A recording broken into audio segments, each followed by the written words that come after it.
just caught up with Daniello. Didn't know him. I was just stopped to give him some water on the side of the road, but it turns out his bike is broken. He's got to get across, get across all across the desert, and he didn't have a plan. So look, I can help him out and take him back to Alice, and he get his bike fixed, and then keep going on his route. Il problema è che ci siamo scambiati il numero e adesso gli dirò poi.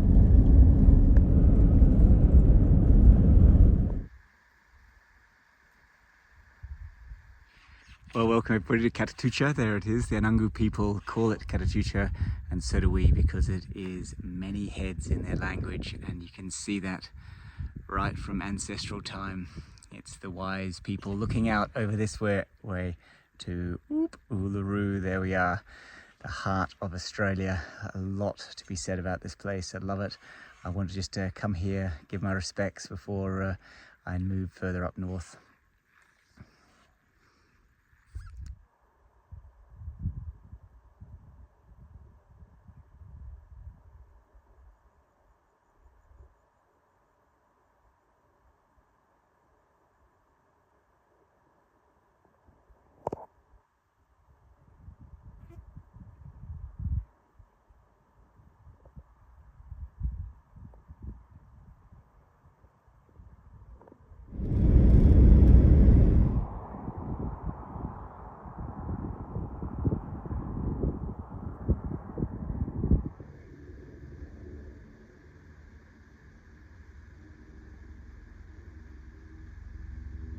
Well, I'm not sure if it's here, but there's a great story about how they used to hunt the kangaroos here. They would get these big red gums, and they'd form barriers standing behind the red gums, and the kangaroos would come in to the water holes, which are like down the end of these big cliffs. When it rains, there's also some permanent water down there, and they'd hide behind the red gums, and they'd wait for all the kangaroos to come through and past, and then have their drink, and then they'd wait for them all to come back out again, and they'd only kill the last kangaroo that was coming through, so the other kangaroos wouldn't see what happened to the last one, and that way they would keep coming back to the water hole, because if they killed any of the ones in the front, then they would know that this was a dangerous place not to come back again. I quite like that, and it's a story I always remember when I come here. You can also see around the camp these Murray wattles, or these waddles. Look at that, mulgars and stuff. All these plants that have, you see in here the seeds. These seeds, and around where people used to camp, they used to plant these plants, a bit like we do in our vegetable gardens, and they would soften the seed, grind them up, eat them either whole or cook them or roast them. The settlers also use these, very good source of food. And so around the base where you have the meat, the protein of the kangaroos coming in, you'd have your flour, if you like, to make your dampers, with all this food around. And then out on the plains, you get different types of trees that were planted or harvested or left to stay there. And they would be like the oak trees, for instance. And the oak trees, very hard wood.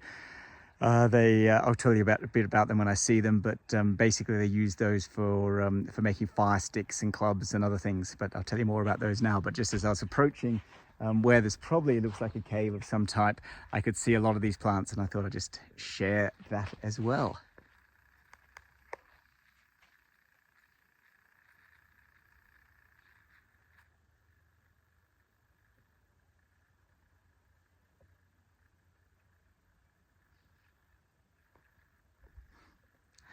So just in here you have another example of almost like a market garden. I thought there was going to be a sign saying this is a cave here, but it looks like a potential cave, and people would stay here, water down the valley here. And you can see the red gums. The red gums are great for glue, so I'd use them as well for burns and a whole lot of other things. Also a very strong wood, big thick trunks. And then here you've got the grasses, lots of flowers and kangaroo grasses attracting the animals, the protein that would be coming in. And so you want to keep this protein coming in, make sure that it's much easier. You know, you've been here for a long time, you've got to work this out, that you want to live here, you want to have your meals on wheels coming through here, your sushi train of kangaroos and emus and stuff coming up to the water and coming back out. So they created these sort of valleys which were difficult for the animals to come out, because it's sort of all these bushes, dense scrubs, so that they'd know the channel they'd come through. They'd hide behind the big river red gums and then eat them, attack them and get their food. and then they'd use a lot of this other hardware type of products, these trees, in order to fix their spears, and they wouldn't have to travel very far. And actually, because a lot of people came here this is obviously a very sacred rock. A lot of the holes have meanings. One of the big meanings of this rock is the spear in the leg, if you like, commandment that they talk about, which is if someone does wrong by you, you can spear them in the leg. But then if you choose to take that option, you have to then, once you've speared them in the leg, you have to stay with them until they're healed. Now, if they don't get healed, then the mother of the family of the other side, and the other side can take revenge on you and spear you in the leg too. So if you're going to take revenge, you've got to make sure that you can also heal the person. And here's a cork bark. Better make sure there's no snakes. And here's a cork bark tree, said so, named by the texture of its bark. But in this time of year, let me see if I can see one.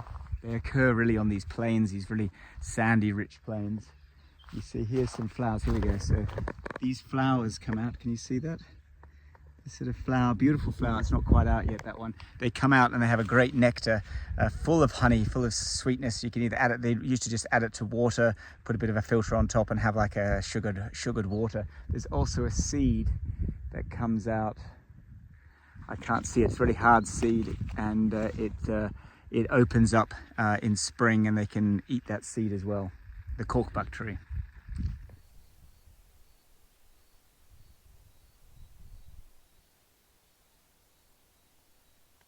Sorry, I was standing next to a bloodwood tree, and I think I mentioned the red gums, big river red gums.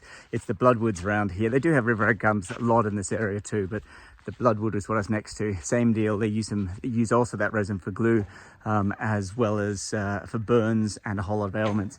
But on Uluru, just here, you can see is an example. This was a big, if you like, a madras, a ashram, a church, whatever you want to call it. It was a big spiritual center, and it's where they taught a lot of people who traveled here. Obviously the local people who lived there here too, the boys and the women, men's area, women's area, those things. But a lot of the rock art that is around here is can relate all the way across to both the western coast and the east side of Australia. And one of the things I did on the trade routes is see how they all map together in this great big consistent labyrinth. Oh, I just heard a hiss underneath me. Consistent. Yes, and I'm barefoot. Consistent sort of labyrinth of interconnected storylines and trade routes. Base Uluru.